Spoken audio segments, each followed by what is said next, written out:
jailal nun tluang a hian Christian lemun number zan ni som ko pakhat kan long hian ram nuam lam chu pan se ti kharon ri khoi sa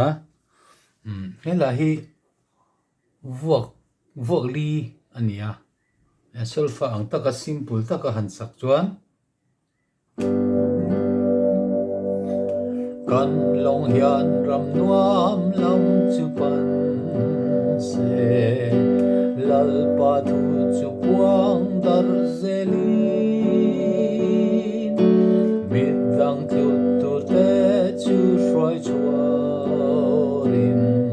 sol na nuam tak khen khen a bei sol na nuam a chuan ni tuya hulang chu ta tuan chol na ram nuam tak ka chuan tlan sa te loma sa avin kan thria sulal palom na local khomi khatiang deuh kha ania ma se khati lo po khan zai khom na han sakten han sakhu phu ro lu ka nei han tiang chi khan he asak theya tina kan long hian ram nuam lam chu pan se lal pa thu chu puang dar zeli bidang thu tu te chu shroi tu rin chol na nuam tak khen khen a bei chol na nuam a chuan mi tuya hulang chu ta chuan chol na ram nuam tak ka chuan tlan sa te lom la sa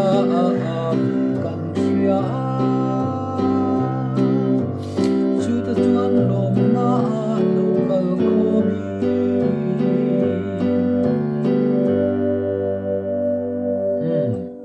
khatiang kha ni a thluk chu hela po hi akat thi tam em em ma se akat te ve ka han sak hi chuan anom lutuk lo zok phawa tinan kan long hian ram nuam lam chu pan se lal pa thu chu puang da zeli mit dang tu tur te chu shroi tu rim sol na nuam tak khen khen a bei khatianga asol fang tak chuan khati khan sak tu rani ma se sa pho ti me yang te po hian a kat lo hian an san na sa ve khop mai i hani du tok phot me yang o